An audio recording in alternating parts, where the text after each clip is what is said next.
fuck Fred Durst.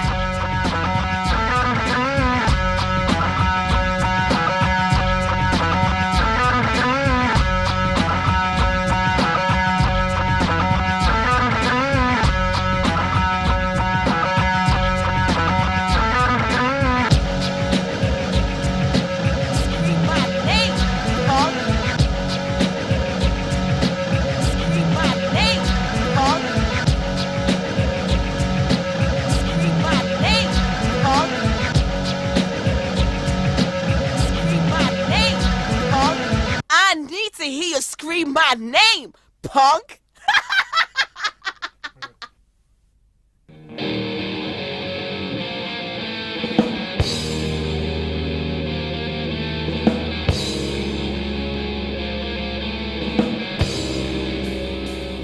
I'm Rob. I play guitar. I spent some time with Limp Bizkit in the band. John Otto was the drummer, and his cousin Sam Rivers was a bass player, and Fred was the singer. I played guitar. That was the first version of the band. They're awesome. They say fuck a lot. I did not have sex with this man. I would. Don't lie. But she would. I met Fred Durst at a show. Another band I was playing in at the time. We had played a set that night, and he came up to me after the set and asked if I'd like to come check out his band. And he was into tattooing, just breaking into tattooing at the time. My name is Nicholas Wagner, the manager here at Westside Tattoo. Freddie Durst was working here for, I believe, a period of 6 to 8 months, and he's ended up in Limp Bizkit, real big, blew up real big. A lot of people in town know who he is, and real familiar with him. And he wasn't here long, but we all got to know him.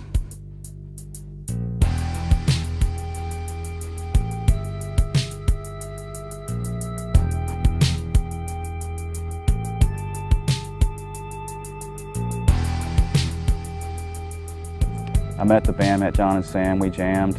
It was, chemistry was pretty incredible. I mean, these guys are good musicians. Fred's a great singer. No doubt about that. He writes great songs. I mean, that happened right from the get-go. There was no question about it. I knew from day one the band was going to blow up. Hey, we're here to see Limp Bizkit. I can't wait for the show. Hell yeah. My name's Sean Mahoney. I guess I was the t-shirt guy for a while when I first started out. And that's how everybody knows me, the t-shirt guy. Musicians, all of them, outstanding. I mean, outstanding. John, the drummer, is just amazing. I mean, he amazes me. I think everybody in the band can play everything. I mean, Fred gets on the drums, gets on the guitars. I mean, sitting on the tour bus, Fred plays the guitar on the tour bus, and sitting there making beats. John and Lethal are making beats on the MPC machine and everything. It's pretty cool. They're really good at what they do. I mean, I'll give them that much. Originally, it was always pronounced Limp Bizkit, I believe, but originally the name was spelled B-I-Z-K-U-T, the biscuit was, but they changed it because they wanted people pronouncing it Bizcut, I believe. One of the guys that worked for the band was known to smoke a lot of marijuana, and he made in passing a remark about his brain being the consistency of a Limp Bizkit due to all the THC, and I think Fred kind of picked up on it and went from there. Say, hey, we want some pizza. And it was all, it was history from there. Everybody that you ran into that hadn't heard the name, they were like, what the fuck are you talking about, man? You guys are stupid. What kind of name is that? And everybody was, oh, corn, and then they'd be like, Limp Bizkit. But the people that were close to the situation, close to the band, and knew where the name came from, could always have a smirk about it, just always like, yeah, whatever, it's gonna be huge. He signed my $10 bill. He signed my $10 bill. Awesome, awesome, awesome. Fred got into tattooing. He got hooked up with a gig out at a shop on close to a Navy base on Mayport in Jacksonville, and right next to a topless bar. Both were owned by the outlaw motorcycle gang.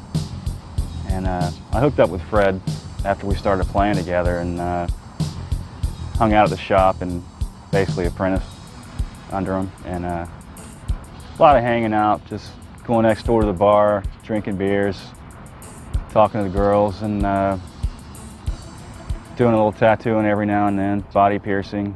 Fred was, from what I understood and what I saw, was fairly popular. He had enough of a following compared to everybody else here. It was about the same. And when his band started to get big, it got a little bigger because, you know, he's on stage, he's telling them where to go and that he's doing tattoos. So naturally they're going to be like, oh, okay, the singer of the band does the tattoo, I want one from him. I want to fuck Fred Durst. The place I go to work in Dallas, Frank Lee, who is just one of the most phenomenal and dynamic artists I've ever met. From what I understand, what I've seen, Fred is particularly fond of Frank Lee. Some of his forearm work, some of his more prominent work is from him. And, you know, at least he's got some pretty good taste in some of his artists.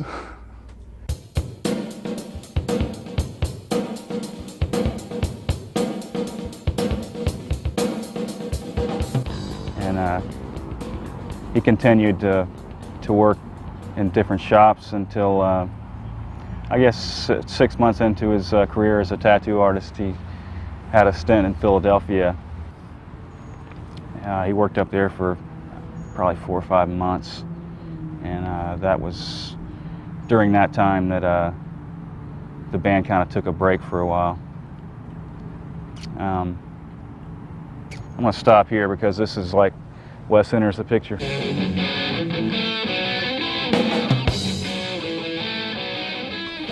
The Forbidden Planet on Planet Radio 93.3. That's called Get Up. Right now, here's brand new music from Jacksonville's own Limp Bizkit. This is called No Sex, right here on the Forbidden Planet on Planet Radio 93.3.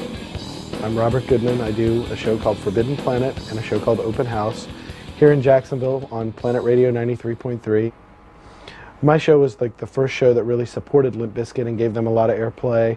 Plus, I drummed a lot of people up to go see their live shows, get record contracts. I also contacted a lot of people in the industry and kind of helped push them towards finding out about the band. Just really believed in the band locally and wanted to see them be a lot more than just another local band. It's been really hard. It's been really hard for bands out of Jacksonville to really go anywhere because there hasn't been a lot of places to play. Jacksonville's a very religious, driven town. The Baptist Church controls the town, and you know it's been really hard for bands to kind of take off and grow somewhere. My name's Danny, and I'm in the band Happy Hour. Jacksonville is not the easiest town to be a band in that is attempting to make it big. Limited clubs, a very lackluster downtown scene, and just an apathy that most other cities of this size don't have.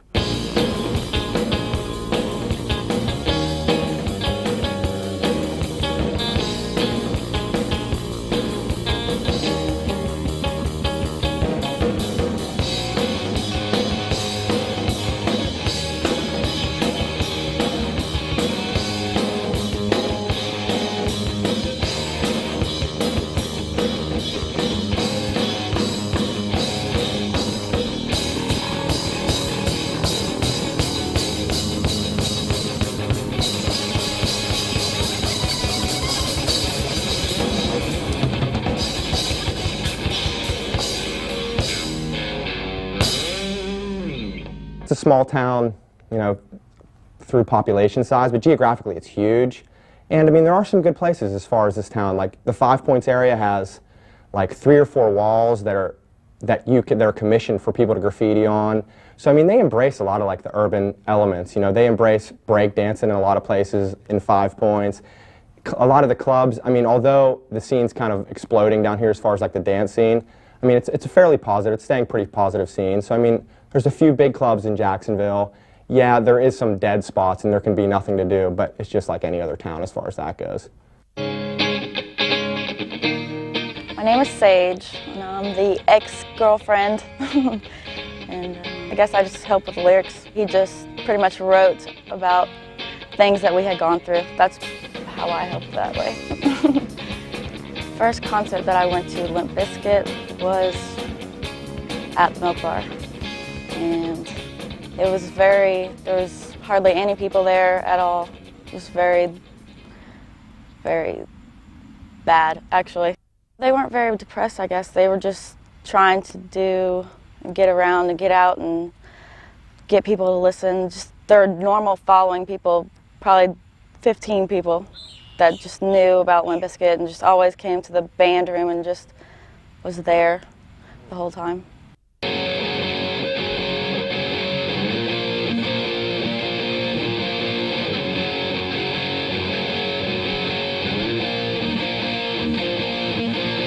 Last year, sometime in Orlando, it was the Ozfest, but they didn't headline or anything, but that was the biggest that he was involved with that I went to. I didn't like it at all. I didn't like flying, but I did it a lot from LA to here all the time, or usually just to different cities that they were at and stay on the tour bus for a couple days and fly home and back and forth all the time usually. Jacksonville is a very boring town, but it's home, you know, and that's where your roots are, I guess, and so definitely get homesick. My name's Kevin Conley. I own an independent music store in Jacksonville Beach, Florida. Me and my 3 other brothers have owned a few different establishments in this community for a while. It's a fairly positive, it's staying pretty positive scene. Everybody's starting a band, everybody's starting this, you know. It's almost unbelievable, and I think a lot of it has to do with Limp Bizkit coming from here and making it so big. And Fred's whole approach on like MTV, always talking about he's a fan, now he's on the other side of the barricade. So it really fuels a lot of dreams for people to think that they could make it happen. What's up, Fred, Wes? I love you. I think it's nice to see Fred trying to help out some of the people he used to know. Really, it's hard for a band in Jacksonville to find shows, to even finding rehearsal space here is a hassle for bands. It's a constant struggle. If you want to play in a band in Jacksonville, you're going to have to be dedicated, and you're really going to have to want to do it. So you'll get everybody and their mother coming in here. They're starting a hip-hop metal band. It's almost gotten to the point that it's out of control now, but I mean, I've never seen anybody get recognized as quickly as they have, or, you know, as thoroughly as they have. How long have you been a fan? Oh, forever and a day. Oh my God. Ever since I knew the name Limp Bizkit, Counterfeit, man. Oh yeah. Kick ass. I've been a fan for about 2 years now. You ever see him at the Milk Bar? Yeah, we saw him at the Milk Bar last year, last November. So it's pretty cool seeing a local band make it pretty big. Yeah, that's pretty good. Gives everyone else inspiration.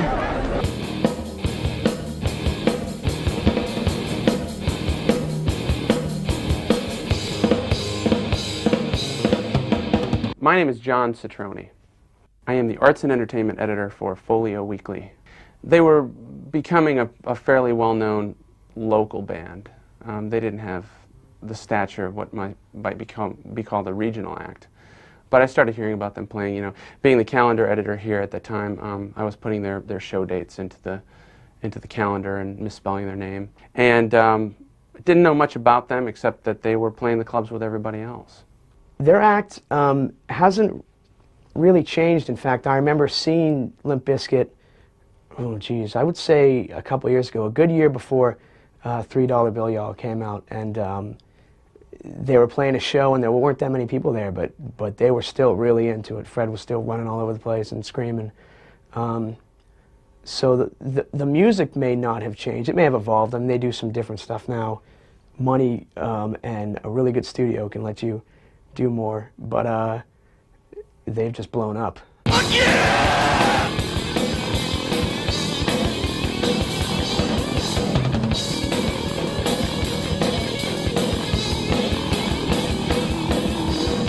Pretty much at the time it was smaller venues, club scenes, a lot of dark places, stuck in the corner, you know.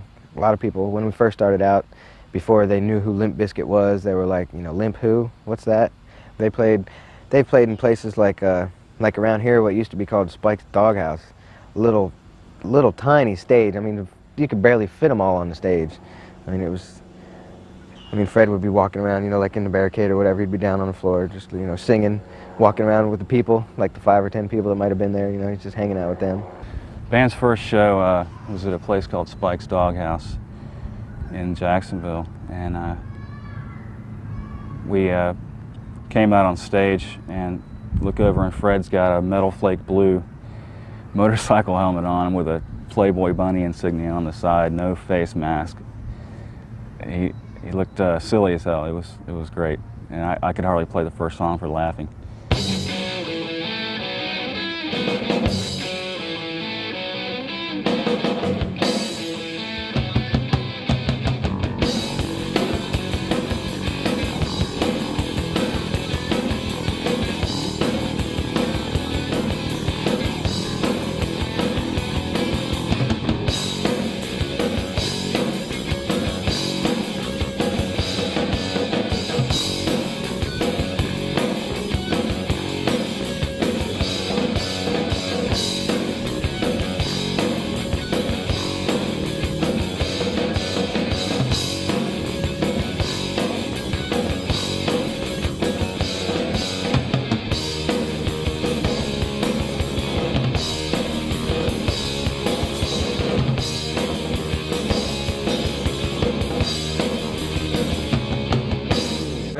Wes Borland is performing God, bro.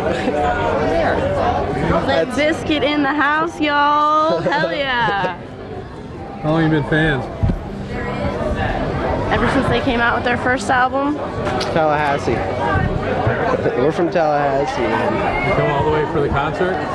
Our car broke down, and so we had to get here from like 20 miles away, and we got a U-Haul. We had to rent a U-Haul to make it here, but we made it because it's Limp motherfucking Bizkit. Thank you.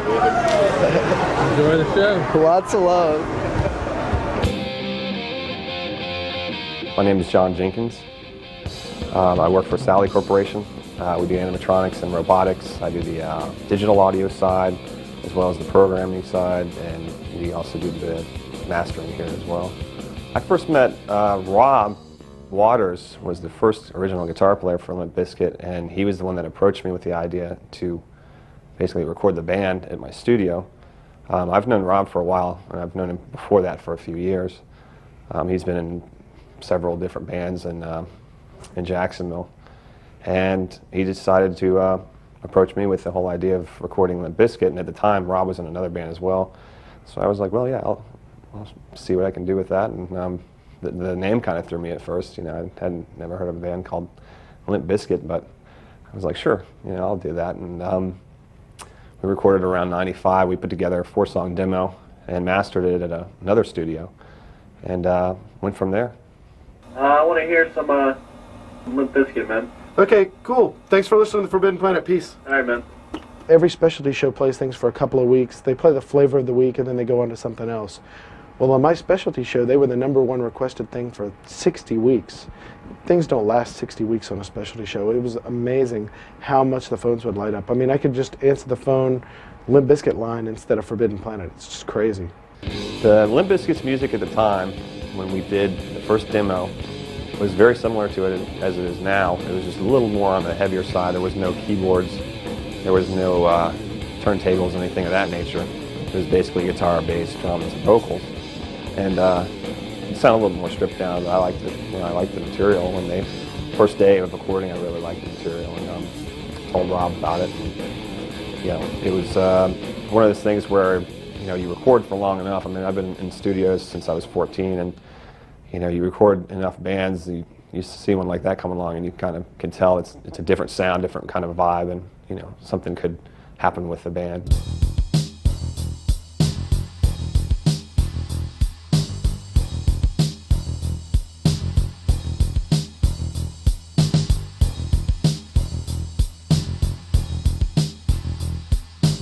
I think adding DJ Lethal to the roster of Limp Bizkit was when the people in Jacksonville really took notice and said, hey, you know, they got the House of Pain DJ with them. They may really like break out of here. They may really do something outside of Jacksonville and really go somewhere. Because before, I think people, you know, they were a phenomenal local band, but most local bands have stayed local bands. And when you added someone who'd already been touring and been hugely successful, had bands like Rage Against the Machine open up for House of Pain, you know, they realized that they were really going to go somewhere. And I actually had a funny story. The first time I met Lethal was the time they came in with the DAT player to the studio, and they were going to play like a lot of the loose versions of the songs on the air. Well, they came in and they introduced him as Lee, and I knew that he was still living in LA and that he had not moved to Jacksonville. So I was assuming that this was just their friend Lee. And when he got here, he had forgotten the DAT player. And I was like, what do you mean you forgot the DAT player? And I was kind of mad because I thought it was just their friend who was, you know, didn't take it seriously. And I almost could have yelled at him. And then afterwards, he was very cordial. He said, let me go back to my house. I'll get the DAT player. I'll be back in 10 minutes. If you stall for 10 minutes, we'll get the whole thing straightened out. I really apologize. He left, and I looked at Wes and I said, who was that guy? And he goes, that's Lethal from House of Pain, or formerly from House of Pain. And I just completely felt ridiculous. When Limp Bizkit added DJ Lethal, I think it definitely changed their sound. He, as a very experimental DJ, he's not just somebody that scratches records. You know, he runs his things through, you know, guitar pedals, effects processors, Marshall cabinets. I mean, he really tries to come up with sounds that are going to be just as much a part of the music as a guitar is. And a lot of the times, when you listen to their material, it's like sometimes you can't tell what's what. I mean, and that's a good thing to me. You know, it's like it makes the music that much more interesting to listen to, and not a lot of people are doing that. Mark Faulkner. I'm a freelance writer for the Florida Times Union. The Milk Bar is a downtown nightclub. It's actually located in the basement of a building. It was very dark. The walls were painted black, the floor was painted black, the ceiling was painted black. There was lighting somewhat, but very minimalistic. A couple bars, but it was, I would say, one of the foremost places for new music in the Jacksonville area at the time. Did you go see him at the Milk Bar? Yeah, Milk Bar on Dante's Purgatory. What's your favorite song that they do? Break Stuff. My name's Jason, and this is the Milk Bar at Paradome nightclub. We had a smaller room inside the Milk Bar called the Green Room, and we would audition local bands in there, let them play on a certain night, and then if they brought in a crowd or they showed promise, then we'd book them to open up for our national acts. When they were playing in the Green Room in the Milk Bar, little tiny place, I mean, 10, 20 people maybe. I mean, they were loud. They still put on a good show. I mean, they weren't holding back because there wasn't very many people there, I'll tell you that. I mean, they were giving it all they had every time. They brought in about 30 people the first time they played, which still was not bad for a lot of local bands, and but they had a lot of, you know, they had it together. From then, it almost doubled every time they played. The first time I saw them live was in March of '96. They were playing as an opening act at the Milk Bar downtown with a band called the Evil Mothers out of San Antonio, Texas. There was probably about 300 to 400 people there for the show, and it was just it just amazed me how much energy the band had while they were on stage. They had complete control over the crowd. The stage setup was very minimal. All they had to the left and to the right on top of the speakers were two little light brights with a flashing red light inside with an L and B cutout on top of the speakers on either side of the stage. But just for their entire set, they wrapped it up with a cover of Paula Abdul's Straight Up, and it was just a phenomenal show. After they were done and the crowd realized they weren't doing an encore, everyone left, and there was about 12 people for the headlining act.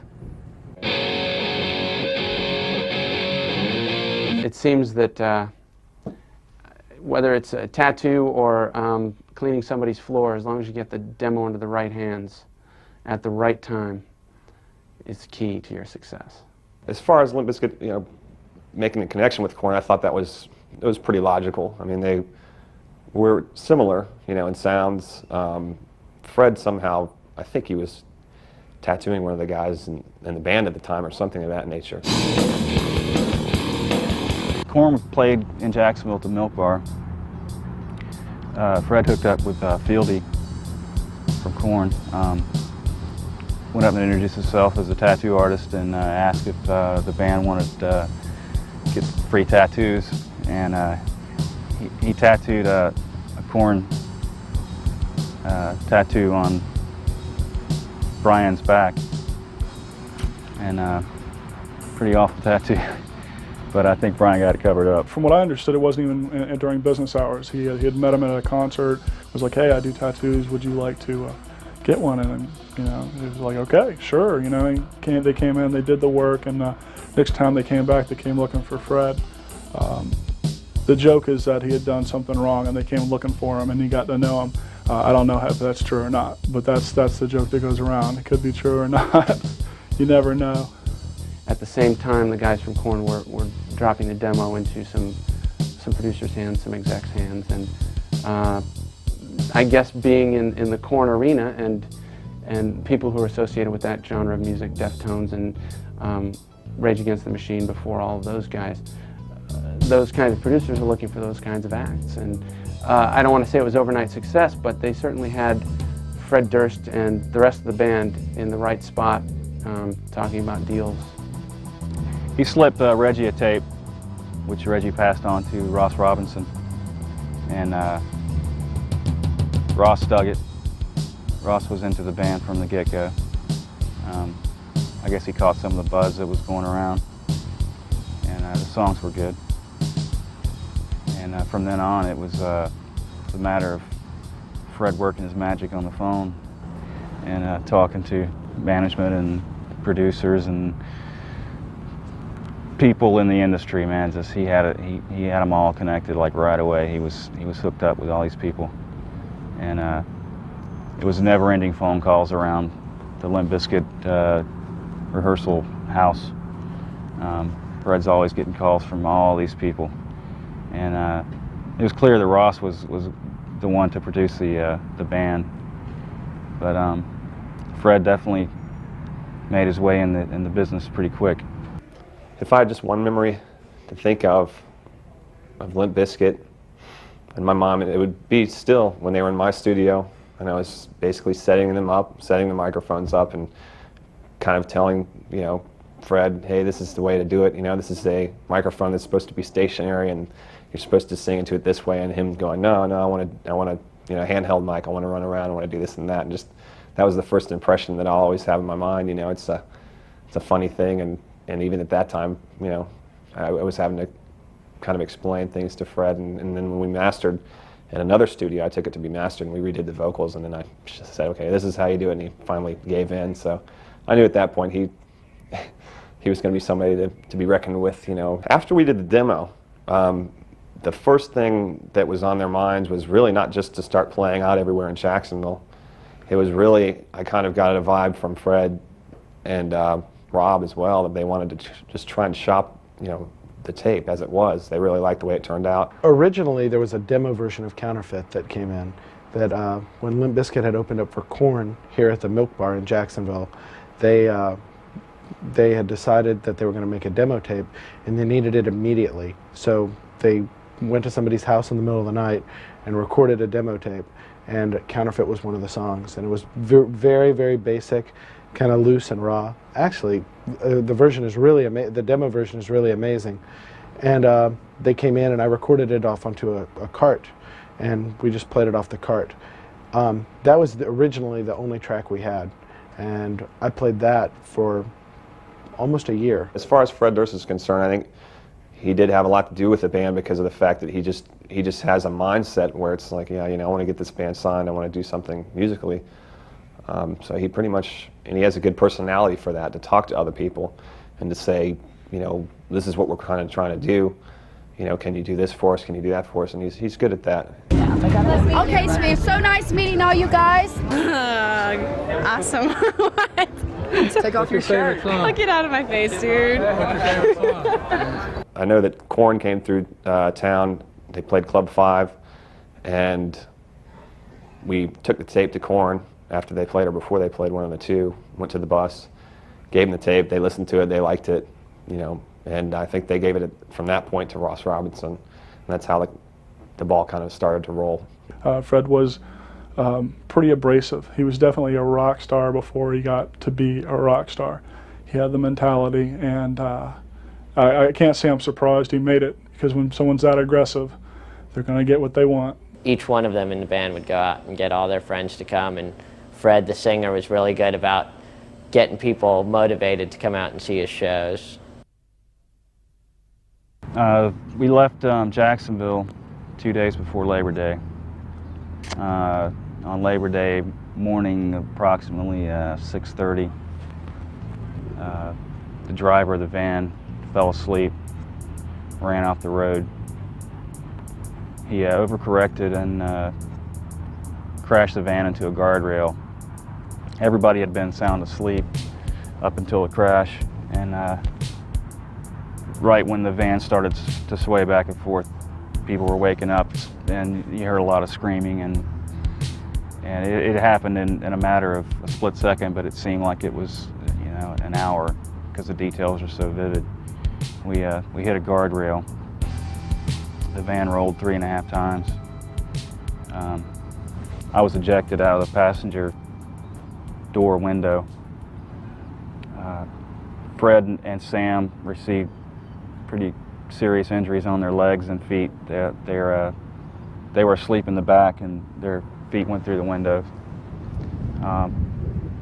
The two roadies that were, we had 3 with us. One was driving, and there were 2 other guys asleep in the back, and it was such a harrowing experience. These guys, here we are, just everybody sound asleep. Next thing you know, the world's spinning around.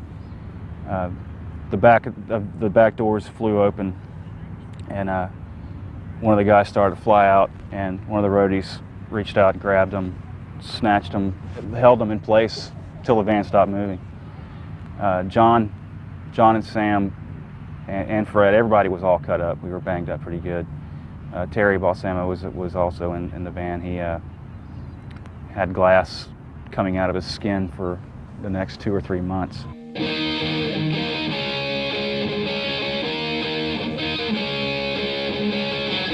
It was pretty laid back. No crazy parties, you know. We had a lot of cookouts, a lot of hanging out, just more hanging out than actual practicing. That was always the speed of the band. You'd come over, and it was fighting over the Sony PlayStation to see who was gonna get the next turn, you know, and a lot of hanging out. And in between all the hanging out and having fun and partying, it was let's go jam. No, like, you know, we got to practice now. And this is rehearsal. It's got to be serious. It was never like that. It's always fun. We practiced at the house that Fred lived at. He lived there with a guy named Bob, and we practiced as much as possible. Neighbors hated us. Cops were there all the time. The cops showed up at least 2-3 times a week. We usually tried to stop. You know, we'd get a little warning or somebody looking out the window, and now the cops are here. We'd shut down. Everybody would act casual, you know, hang out outside or something in the backyard until the cops left, and they were always pretty cool. Nobody got arrested. They threatened to arrest the residents of the house a couple of times. Never happened. Yeah, the song Stinkfinger was Fred's take on the attitude of the neighbors, which was they didn't like the band being there. The yard always looked like shit. I mean, they never mowed the grass. And this is a pretty nice neighborhood, you know, and the neighbors, they were definitely the black sheep of the block. Hi.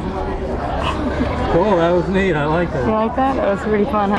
Good. Are you a fan of Limp Bizkit? No, they suck. Of course I'm a fan. That's why I paid for the ticket. Dude, I like the remake of Faith the best, dude, out of all of them. But I like the new CD too. It's pretty tight. They're pretty real. They kick ass. That's all. They just had that attitude like, no one knows us anything, but we're going to get what we can and go all the way. And they always had that attitude. People want to go out and see somebody that fires them up and makes them excited, you know. And I'm like that too, you know. I pick out bands that get me excited. You know, I go out, and when I go to a show, I go sing, you know, Machine Head, Sepultura, Slayer, things that get me worked up. You know, I'll go see a mellower band, but somebody's just standing there playing an instrument's not going to make me excited either, no matter how good they are. So, and what I've seen of Freddie Durst's work, he seems to work them up. He knows what he's doing there. My name is Don Smith. I have a small company called Creative Town International, and basically what we do is meet bands, different sources, and we listen to the demos they have, and if we think it's something that could be sold to a record label, then we bring them in the studio, redo a better demo, and then we attempt to shop it to the labels. Basically what happened is Sam Rivers, the bass player, came up here to the studio and was excited about a band that he had, and he was telling me all about it, and he'd heard that I would record demos and try to help. And so he invited me over to the band room where they were practicing, and they set a stool up in the middle of the floor, and I sat there and listened to the set, and then I just instantly knew these guys are good. This is real good. It's different, and it's really, really good. So after that, we sat around and talked and tried to make some arrangements to get in the studio, which we did pretty quick. My name is Pete Thornton. I'm an engineer here at the studio. So I'd gotten a job here, and he showed up on the scene around the same time, I guess, a little bit after. And we started working on different projects, I guess, right from the beginning. The lineup at the time was Fred Durst, obviously, Wes Borland, his brother Scott, John Otto, and Sam Rivers. At the time, he said they were rehearsing right down the street from the studio, and I had to see them. They were awesome. And just went on and on about them, and I was like, oh yeah, okay, whatever, you know. And eventually he brought him into the studio, and we recorded like, I guess like 3 songs in about 3 or 4 hours. Just, they were totally prepared, just knocked it out in no time. And I think that ended up being the demo that got them their record deal, was the one that we did in just a matter of a few hours, you know. Kind of like Rage Against the Corn, like a Rage Against the Machine meets Corn I described their sound as that at the time, just because that's the only way the only 2 types of music that I was familiar with that were ingredients in their sound were those 2 bands, although I think that they've totally developed something different from that. Pieces of metal and jazz and hip-hop all mixed together. It was just and done their own way. It was done different than anything I ever heard. It was real exciting. Everybody was in here, and then the drummer was out there with headphones, and they just busted it out basically one take, I believe. When I met them, they were already as talented as any seasoned pro you've ever seen in your life, so it was very exciting to be around them when they were working. Are you a fan? I'm a dad of a fan. Oh, what do you think about Limp Bizkit? I think that I'm on duty tonight watching these 2 right over here. Are you going into the concert? Oh yeah. Have you heard their music? Yes, I have. What do you think? I think I'll be out in the hallway with all the other parents watching their kids. They have hooks in all their songs. I mean, they've learned how to master the hook, that's for sure. But I mean, something that wouldn't turn somebody away before they even start hearing the lyrics. You know, something that's so heavy that some guy or some woman or some guy is, oh, this isn't my speed, this is way too heavy. Something that, you know, is like, leads into something and doesn't scare people away in the first couple notes with heavy notes. I mean, once they hook people in like that, you know, and then they're going to get to know them as a heavy band too, but they're going to first learn of them as like a lyricist, people who have heavy lyrics and, you know, or have a lot of good content in their band, or a tight music band. Well, the things I look for as a music writer, I look for a dedication to their style, to their work, to their music, to their songcraft. And in that show that I saw, I could see the passion behind the music they played. It might not be something that, you know, the common pop listener would listen to, but there's a passion there, a feeling behind it, an emotional impact that the music has. After we did the demo, it's kind of like they became something so much greater than that. They had people coming from record labels out to Jacksonville to see them, and they did this show at the Milk Bar, and it was just unbelievable. They went, the week prior, they went out to all these schools and handed out flyers for and free passes for kids to get in for free, so because they wanted to pack the place out if there was an opportunity for them to get some type of deal. And I couldn't believe it. The place was totally packed full of people, probably over 1,000 people. And they basically just kicked ass. It was awesome. Last time they did a show in our venue was probably 2 years ago. And it was so packed out. It was the biggest night we ever had. And if the fire marshal had been there, we would have been shut down that night. And it was, 120 degrees inside, and there was sweat dripping off the walls, and it was nuts. It was total chaos. And they put on a great show. Don did live sound for him that night, and I think everyone who was there was totally blown away. The one thing that I do remember, for some reason, there's a song called Stalemate that we recorded, and I pretty much just engineered all the sessions. And I think this was the second group of sessions that we did for demos, or perhaps it was another session that we were doing some new overdubs on, and it was the night of the show at the Milk Bar I was talking about. And up until that point, I was just totally just engineered the whole thing. And Fred liked to do his vocals in the control room. And so we're in here, it's just he and I believe, and Don might have been in here, I don't remember. And I just had an idea, and I was like, hey, why don't you try to sing this chorus part? Because usually he just yells it. And he was kind of reluctant, and then he was like, okay, and then we did it, and it came out sounding kind of cool. And then that night, he got on stage and tried doing it, and it was like a total disaster, and he couldn't sing, and he came back in the next day, and I was like, that's a terrible idea, and made us change it. And so I just remember that that was the only time I ever tried to attempt to produce anything. I was a little shocked when the first time I saw Wes on stage was when he had long hair. He had his hair in pigtails, little pink barrettes, just wearing like a half shirt, silver half shirt, real tight. I walked in at the back of the club, and they were like on the other side, and I was like, I didn't know they had a girl in the band. But when I got closer, I saw it was Wes, and I felt like a heel. Working with Korn and Limp Bizkit was actually fantastic because it's such of a family atmosphere. Korn had a tremendous amount to do with them being signed. So obviously Korn wanted them along, and that made it real good. And they wanted to be there because they were friends. And the guys in Korn are just wonderfully nice people, really good people.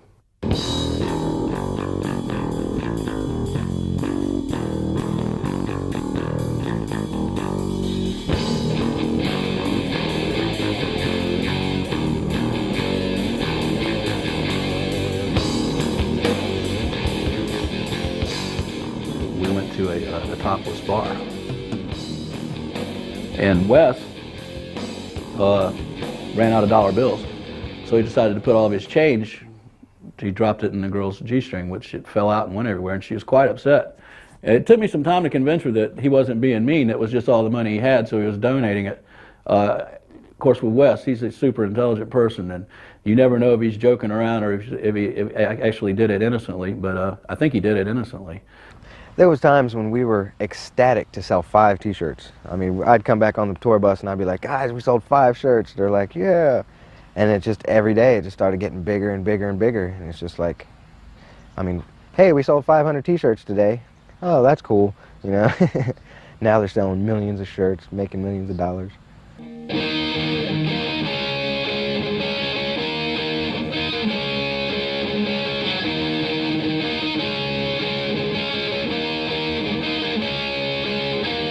Remember they played in played in an arena with Pantera and Machine Head and all that, and Cold Chamber, in front of like 30,000 people, and that was just amazing. I mean, helping out on stage or whatever, and I'd just be like looking out over the crowd, and I'd just be like, wow, there's like 30,000 people there. I mean, personally, I couldn't do it. I mean, I'd get nervous or something. I mean, but I guess they've gotten used to it or whatever. They do a good job.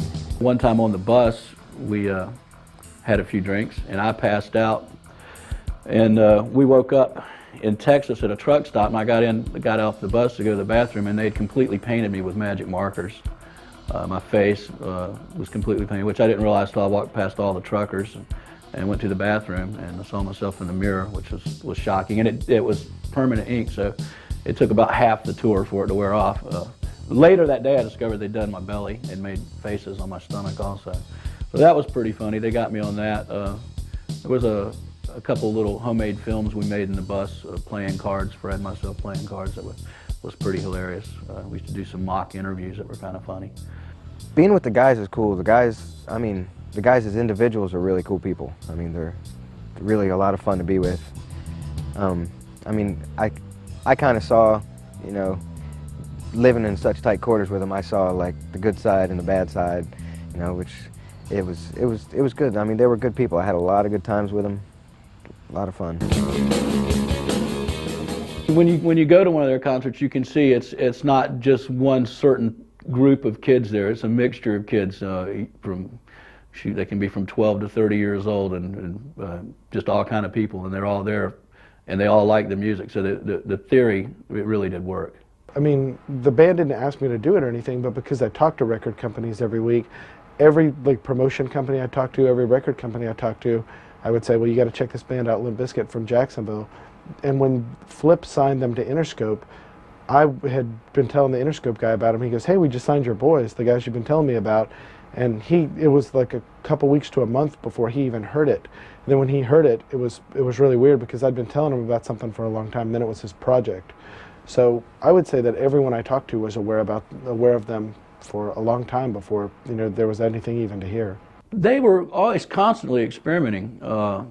At one time they did a Paula Abdul song, and at another time they actually were working on Charlie Daniels' Devil Went Down to Georgia, doing it their way. So they were constantly stretching out and looking around, and Fred came up with the Faith thing and immediately put it into the live set, and the audience went off. So he knew, this is powerful, this is strong. And it turned out that was really the big hit. I always thought Counterfeit would be the big hit, but Faith really kind of took the spot there. What's your favorite song? Faith. Faith. Faith. Faith. Faith was the obvious single. Faith was huge on the phones. I mean, the phone response was just huge to them anyway, but Faith was enormous. They were going to close the gap between what you would say would be white rock, which was more of the metal type stuff, and the black music, which was more of the hip hop rap type thing. Their intention was purposely to cross those boundaries and bring something into coliseums and venues that both everybody could like. After Faith, I saw not just the teenagers buying the album, but also you know, people in their 20s and their early 30s buying the album as well. I think it was the same people who were buying the new alternative rock albums, like the fans of Smashing Pumpkins would buy a Limp Bizkit album. Fans of Blues Traveler would buy a Limp Bizkit album just because the single, I think a lot of people from that age group in their late 20s and early 30s remembered Faith when it came out originally and liked the new take on it. Honestly, the most vivid memory I have of the band entirely is when they performed the acoustic version of Counterfeit in the studio, because they hadn't planned to do it. I said, would you guys want to play live? And you know, because we talked about them playing live, but we never confirmed it up when it came in. I said, you guys going to play live?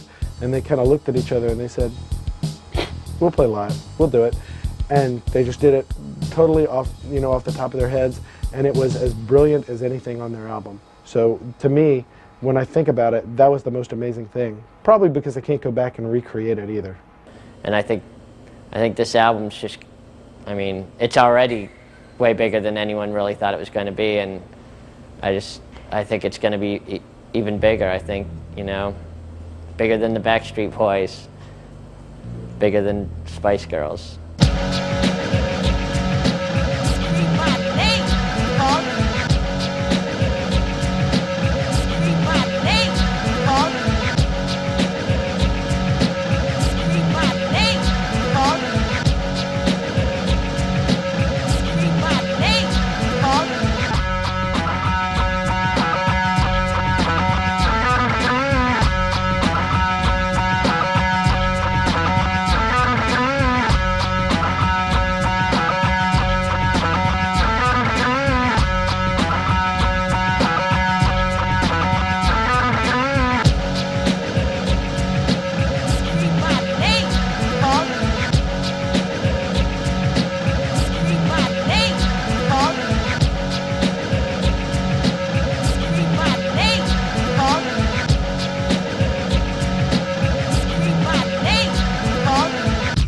This is the archetypal rock sound